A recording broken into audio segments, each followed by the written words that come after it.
Dude, we are going to energise the country.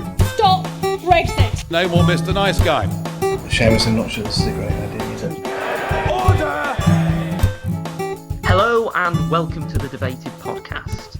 As always, I'm joined by my co-host Conrad, and in this episode we are joined by the prospective parliamentary candidate for Uxbridge and South Ruislip for the Liberal Democrats, Dr. Elizabeth Evenden-Kenyon. Hello and welcome to the podcast. To begin with, I'd like to ask, what do you think the situation regarding Brexit, whether people are pro-Brexit or pro-Remain, is currently in Uxbridge and South Ruislip?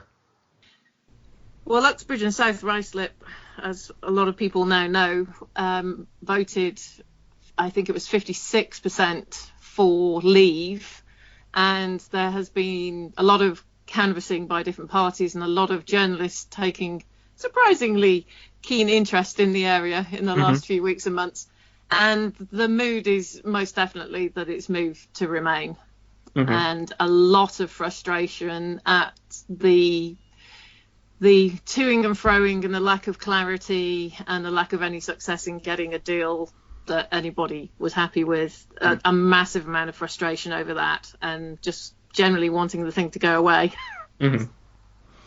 Obviously, your opponent for the Conservatives is one Boris Johnson, our Prime Minister.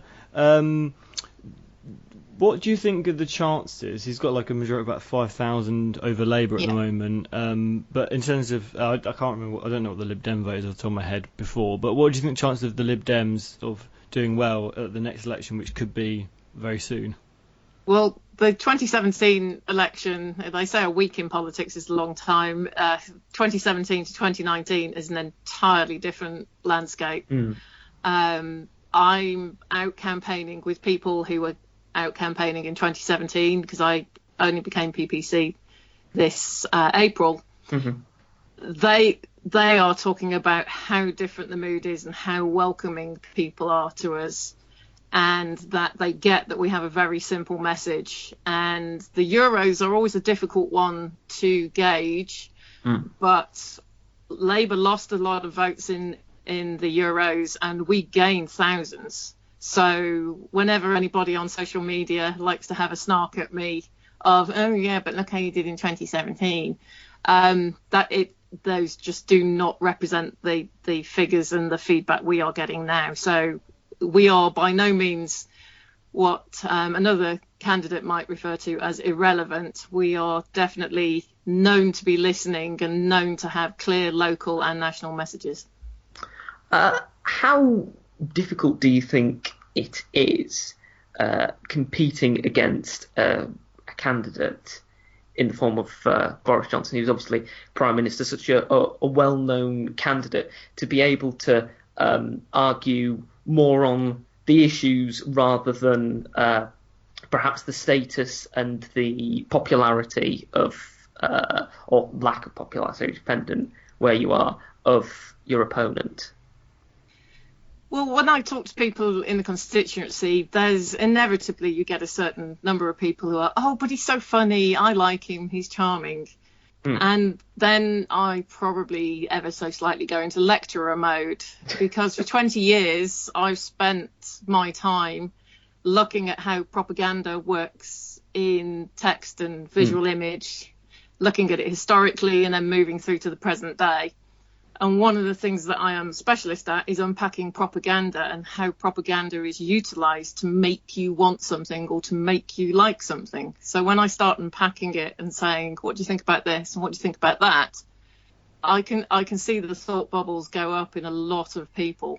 And, you know, I do this for a job. I'm the director of a charity that tackles hate speech online, racism, homophobia, Islamophobia, anti-Semitism. I do this for a day job, unpacking what he gets away with just because he goes, and he's a charming little joker. No, he's not. He's using classic techniques. Obviously there's Brexit's obviously the big issue at the moment. Caroline Lucas recently put up a proposal of like an all-female cabinet sort of being put together to sort of stop Brexit. on Stop No Deal Brexit at least. What do you think of this idea? Do you think it could work, or do you think it's a bit pie in the sky? It was an odd one, and to be fair, she has, as of this morning's news, she has apologised for it and said she was wrong. So I did look at it with a raised eyebrow, and I'm uncomfortable when we switch from a bunch of middle-aged white men to a bunch of middle-aged white women. That's not necessarily coming up with an answer, but Caroline has retracted that, and onwards we go. Now, you mentioned your work for a charity that tackles hate speech and racism online. And, of course, your opponent in Uxbridge and South Ruislip, well, both your opponents in Uxbridge and South Ruislip have made comments that have perhaps offended people and have been interpreted as being racist, both Boris Johnson and Ali Minali for Labour. How difficult do you think it is tackling issues like the comments that have been made by these two candidates on the doorstep? Because obviously there will be some people that will perhaps share the views that they have expressed. I mean, how do you sort of tackle that? It's on a one-to-one basis, very much so. I mean, there are various techniques for unpacking and flipping how someone thinks. It doesn't work on everybody. I'm not saying it is. But the key thing is to open with listening and actually understand where that comes from. The classic technique that is used by Johnson is what we would call othering. So you've got a busy day, you're behind on your rent or your mortgage, you've got to think about your dinner in the evening, you've maybe had a row with the other half, kids playing up. You don't have a huge amount of time to think about the great worries and the wider ideas. But if somebody presents you with an other, that's me against them, you're either with me or you're against me, and you can pile all your problems onto that other, then you've pigeonholed it and, right, okay, it's immigrants' fault. I'll move on with my day. And it's a very, very classic, plays into human instinct of needing an enemy, needing someone that is to blame for things that's not me, eat or be eaten. It plays into all of that. And Johnson is a master of that. And so one of the things I do, because I do this for a job, is I listen to where it comes from, and I listen to where they get their news, where they get their information. And one of the interesting things you can do is, well, where do you get that news? We all know that majority of people are going online, and you can often open a conversation of, so do you only ever read the things that reinforce your opinion, or do you read things that challenge you? And then you can ask why they find them challenging. And it gets you into a point of, when you're listening, that person realizes that you're taking them seriously, their opinion is valid, and you're pursuing a line of inquiry. You're not going, yeah, but, no, but. You're not turning into Vicky Pollard, because Vicky Pollard never works. So there is, there's always an opportunity. And I've spent so much of my career being faced with severe anger and hate and talking it down. And Mr. Johnson will just, try and bluster around. Well, they do look like letterboxes. He is of the character of the classic bully who, when challenged, just ratcheses it up. Two classic things for bullies, and it happens in politics. If you challenge them, they either get worse, or they realise it's not working and they change tactic, or they leave you alone. So he's definitely in that first category.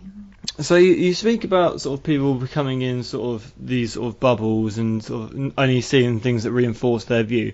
Do you think this is a problem on sort of both sides of politics, on Remain as well, and that it sort of is sort of something that's contributing across the spectrum to more division in our country?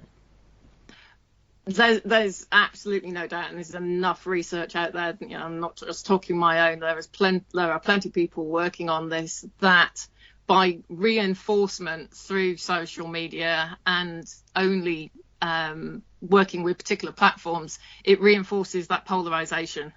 And this has gone on for long enough that people get entrenched, they get frustrated, they get angry, and that's often when they kick. And, there's no use talking to a Ramona, Brexiteers this. You fall into that classic, oh, well, I'm not going to get through to them, so they're the enemy, we other them, they're thick, they're stupid, and all the stereotypes start pouring out. You know, I have times on social media where someone's had a right go at me, and I'll be, so what is it in your day that made you think that that was okay to speak to me? And you'd be amazed how many times I can actually get into a conversation and we will have a calm discussion and we can agree to disagree. But because I've listened to their point and I've asked questions that aren't pejorative, I'm not going, yeah, but we can find a middle ground. Some people just get really frustrated that I don't kick back, but I'm not a kickback. When somebody's nasty to me or has a snark at me, my first thought is, where's that coming from? What is making that person feel that way? What is reinforcing it? It's not, oh, you're being mean to me and you're obviously one of them, because I try my best as a human being not to do othering. That's what I teach others. There's been quite a lot of speculation about the possibility of a Remain alliance between the Liberal Democrats and other parties at the next general election. How effective do you think such an alliance would be? And do you not think that it might sort of put potential voters off if they only are able to vote for a candidate, say, for example, the Liberal Democrats, but they're traditionally a Green voter? Would that not perhaps put them off? Not the evidence we've seen to date, and certainly not Brecon and Radnor. We get a lot of data now saying, you know, we are getting close to the wire. Halloween is coming, and it's horrifying for more than the usual reasons. We are at a point where this is polarised, and if we are going to attempt to have any level of national unity, then our politicians and particularly Remainers have got to find a way to work together. It frustrates me when I see Remainers turning on Remainers or Remainers blocking out other Remainers. I keep insisting we need to keep channels open. You can go all the way back to Alexander and know that divide and conquer is the best tactic in the world. And if you want to beat your opponent, let them beat each other up. I mean, we've got Brexit as sort of one of probably the biggest issue for the next general election, whenever it will be. But another issue that sort of seems to be one that Boris is sort of making his own is the issue of crime. And he's recently announced sort of a return to stop and search, increased stop and search powers. What do you think of this, given that polling shows that large majority of people, including 61% of Lib Dem voters, support this? I'm slightly convinced that in a parallel universe he has swathes of unicorns digging up coins for all this magical money he's coming up with.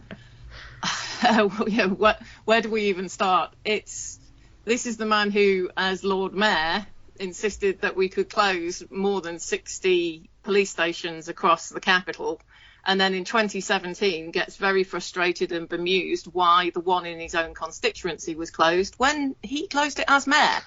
So it's one thing to take away with one hand and then give with the other. It's a classic clickbait of, oh, well, I will give you all these amazing things if you give me that one little tiny vote back.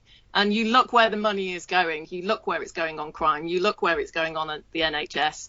It is genuinely not rocket science to see these are all going to areas where the Brexit Party have a sway. Did any money come to Hillingdon? Nope. It's classic propaganda tactics and persuasion tactics. There's a legal challenge trying to stop Boris Johnson from proroguing Parliament to force through a no-deal Brexit, which is about to go through the Scottish courts. How successful do you think that this legal challenge would be? And do you think that it perhaps there's a worry that it might make people who voted for Brexit feel disillusioned that their vote wasn't carried out? It would be interesting to get the data, and I've not seen any yet, on how many people actually understand what proroguing Parliament does and how the last time it happened, it didn't end too well. If people went to their 17th century history classes at all at school. So my own feeling is, again, it's a great technique of I am the man of the people and I will give you what you want, come what may, as opposed to these are the acts of a dictator. So I think any legal challenge has teeth, but with any legal challenge, will it go through in time? And I think that is a genuinely big issue. The fact that, we are in August, Parliament isn't sitting. We were all told that we need to use our time wisely. It's time for due process. So yes, I genuinely do think it has teeth, but whether it happens in time and with the vagaries of Mr. Johnson's mood swings, who knows? So is there a worry on your part then that they might be too late to actually do anything to stop no deal Brexit? Because obviously we're in recess now, and then the Parliament comes out in September. But even if there's a vote of no confidence, then it could reasonably be scheduled after. Election would be scheduled after when we would leave. Well, there's one very simple way to make it all go away, and that is to revoke. It's not a difficult thing to do, but it's made out as if, we can't possibly do that. The other thing with playing for time and enjoying recess is if we do want a people's vote and we finally persuade that to be a thing, again, it's how much time is there to do due process. So I'm not a worrier, I'm a planner. So my methodology, and I see a lot of it in, certain sections of different parties, is you plan for all possible outcomes. And worrying never solves anything has always been my mantra. So it's looking at just how many variables of tantrum can Mr. Johnson have and planning accordingly. So, yes, we could spin this bottle all day and say, which way is it going to go? We are with a temperamental Prime Minister who has got the lid off the toy box open. So who knows what's going to happen. But I do think that there are only so many ways you can prepare. And the best case scenario, even I would maintain for those who want to leave, if they do actually understand how bad no deal actually is, there is a case for revoke and do this and re-trigger when time is possible. That revoke is not simply, Ramona's wanting to win. It's the fact that our government has tied this country in knots, had media that have not explained what the process is for due diligence and legal requirements under Article 50, and everybody's been span sound bites. So the quickest way to take time and level this all out and not make rash decisions that are going to crucify so many strands of life in the UK is to hit that revoke button. But when you say that revoke would be good for leavers as well because it would give us more time, isn't the argument that if there was a revoke it would have to be permanent? It couldn't just be something that was just to pipe for time and then we could trigger it again. It would have to be a permanent thing. There are all sorts of arguments in all sorts of ways. We have the argument that I'm going to get another deal. No, look at the legal framework of the Lisbon Treaty. It was a one-deal affair. So saying that the EU the European Commission are entrenched and not giving leeway, they're following due process. It's sound bites coming from the UK government on making it as if, we have more choices. If we get as far as a discussion on Article 50, I would still hope that people would actually understand the due process of the Lisbon Treaty and know that you can revoke and raise an issue again. I think we'd all want to go and have a nice quiet cup of tea and go, right, can we all just get on with saving the NHS and having sensible lives and back to sharing kitty pictures on the internet? There are all sorts of cases for that, but everything in this country is coming second to this obsession with, no deal will be fine and we're out. We didn't have money for the NHS. We didn't have money for solving education to help prevent crime. Yet we can spend billions on propaganda to tell people that it's deal or no deal. There is no second deal. No deal will be disaster. the sensible thing at this stage on any side of the argument is to revoke. And I know there'll be a lot of Leavers who will disagree with me fervently on that. You got one in the school. But as someone who knows the legal frame of this inside and out and knows the financial ramifications of all the options that we could have gone for, and, you know, what do we do the second we're looking at different tariffs on any argument, as much as the furore would come in my direction, the safest thing for this country is a revoke in my mind at this stage. Do you think that if we do eventually leave, regardless of whether through no deal or through some form of deal, do you think that the Liberal Democrats would begin to campaign for Britain to rejoin the European Union? Absolutely. Do you think that if there was sort of like a campaign to rejoin, that would then tie us to things like Schengen and the Euro, and that might not be perhaps as popular as our current relationship with the EU? There is nothing as good as the deal we've got, and that is unpopular with a lot of people who've been spoon-fed for years across our media on what's wrong about the EU, and the Commission have held their hand up and said, you know, we could have done more. The UK government could have done more to explain what benefits we get out of Europe. You know, Wales is having this very discussion now. That should have been a discussion before Article 50 was triggered, or even before it was in a Tory manifesto.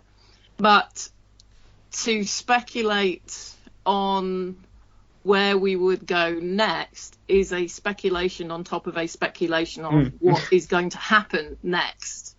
And in my mind, to try and comment on that is trying to herd cats blindfold. So I think we need to wait and see. Well, across the pond, you've also got Donald Trump and talking about trade with the UK. And John Bolton has just today said that UK would be first in line for a US trade deal. How likely do you think that would be were we to leave the EU with no deal? Well, they're already buddies, so I can't see any reason why Trump and Johnson wouldn't start thrashing things out quickly. To whose benefit? Whenever there's a deal, who gets the greater benefit? That would be my question. And it's one thing to say we'll do major deals like car industry first and sort the rest out later. Does the rest of that include the medicines that keep us alive? What constitutes later? There are a lot of unanswered questions when a quick answer is given. So I have no doubt that Mr. Johnson will buddy up across the pond. But where is the substance in it would be my question. Of course, you're an expert, or at least you have a lot of experience with dealing with propaganda. How influential do you think that the printed press is compared now with, say, during the Reformation and with later? Okay, so we're jumping around a bit in time frame here. Let's just, the arrival of the printing press in Europe is late 15th century. The Reformation, when we see in the UK, in England in particular, that we have this move towards having biblical texts and religious texts in English, and the vernacular starts to get its own status.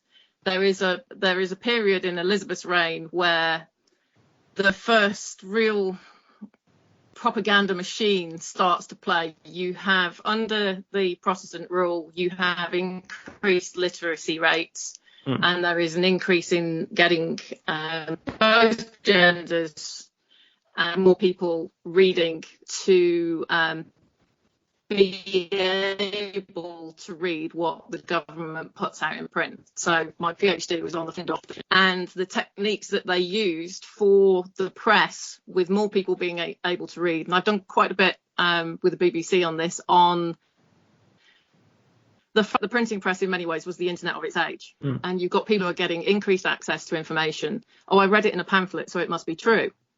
So there are, the politics may be different, and the, structures of our communities may be different, but human nature remains the same. You can fast forward into, the rise of the tabloids, the rise of the broadsheets, and them being ubiquitous in households.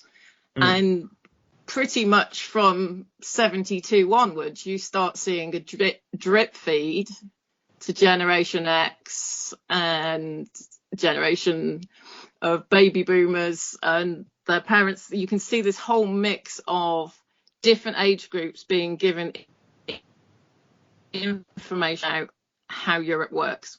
And it's a drip feed, and it's a drip, and it's a drip, and it's a drip, and it carries on. And you can absolutely map this through UK newspapers, how common tropes are used in headlines, they're repeated, and images start to form in the national consciousness. And that's in a time where we are beginning to become a multicultural society. So our printed press are making a big deal of how, post-war Britain, Blitz spirit and all that nonsense. Things are changing, and things are changing quickly. And more and more people are buying their magazines and their newspapers. We fast forward to the internet, and we start going into big data and mass audiences. Everybody starts initially, the amount of students we had who early days, it was on Wikipedia, so I thought it was good enough and it must be true. There's an error in the Wikipedia entry about me, and I should know that, at least the last time I looked. We start to get levels of discernment. But what we see with an internet age that's moved on from having a print copy into different platform copies is you can see a demonstrated divergence between age groups. So those who traditionally would have bought a print Daily Mail are far more likely to go and look at it online and look at Facebook, whereas the generation who are growing up my parents might have read that, I want something that's a bit more my age range, they're going to look at stuff on Twitter, they're going to go to different media. So you get this fractionalization now, that whereas previously everything was printed in London and that was the only way it got into people's hands, give or take a university press. Now, where is it coming from? I'm not even going to go down the whole Russian group, but it's been a systematic drip feed, and the more people you can reach and the more influence you can reach, you can do that for positive or you can do that for negative. As I say, human nature doesn't change. We want to look for people who agree with us. And when we've been drip fed something for long enough that it's second nature, we naturally want to reinforce that. There have been a lot of people who've been writing pieces in the Telegraph and other newspapers that have made comparisons between Brexit and the Second World War, Brexit and the Reformation, Brexit and whatever. How reliable or accurate do you think those comparisons are? And do you think that it perhaps doesn't properly contextualise what's happening now to compare it to an event that happened in a completely different context? Utter nostalgic nonsense. Bottom line, Ian Duncan Smith, the Reformation was the beginning of modern Britain, and Brexit is similar. For one, he's Catholic, and I would be interested to see how he thought the Reformation made things better for Catholics in England. That is a very interesting point. The associations are just nonsense, and we're going back into, you look at the classic techniques of propaganda, you look for heroes and villains, you pay back into a major point in state history where you align state action with religious action. You go back to the Reformation, you go back to all white people, all Christians, and none of those people that came in around after 1972. There's a correlation there, and it's a correlation of racism and propaganda. I don't buy it for 1 minute, and I see it for exactly what it is. Those who go back to the Blitz spirit, there's a gentleman, almost certainly a bot, on Twitter at the moment very sweary, and we're in a delightful podcast, so I'm not going to quote him, about how useless scientists and academics were, because they were no use on the on the beaches of D-Day, and they were no use in the trenches. And there is a very good reason why Alan Turing was trending yesterday. It's nonsense. And, if nothing else, that gentleman, I suggested he went and read 2 books by my husband, because he knows a darn sight more about the First and Second World War. Every cloud. But again, it's simplified. Remain in or get back control. Let's go WTO, or let's revoke, because it's quite dangerous to go down that route. It's clickbait. It's catchy phrases that let people pigeonhole who the enemy is and play into this nostalgic. Wasn't it better when we ruled the world and had loads of people enslaved? It's white nostalgic nonsense, and it needs to be called for what it is. We're reaching the end of the podcast now. Thank you very much for coming on. And I just want to ask one final question. There are going to be some new 50p coins that are going to enter circulation with Paddington Bear on them. I wondered if there was any figure, whether fictional or historical, that hasn't appeared on coinage. What figure would you like to see represented on our money? I thought you were going to talk about the Brexit 50p for a second. Paddington Bear. I've never seen the movies, but I had a fondness for the cartoons as a child. We've had Beatrix Potter. At this moment in time, I don't think I could give you an answer. I'm one of those people who'd like to see those gold stars on one, but I have enough haters as it is. So, but in terms of characters, off the top of my head, I'm not going to pick one. Because I'll go away and go, oh, darn, I should have said them. So I'm just going to be massively controversial and prefer my stars. Well, thank you very much for being on the podcast. It's been a delight. It's been a pleasure. If you would like to subscribe to the podcast, you can do on iTunes. If you want to contact us for any reason, you can contact us, thedebatedpodcast@gmail.com. You can follow us on Twitter and like us on Facebook. Thank you very much for listening to this episode. I hope you listen to the next one. Until then, goodbye.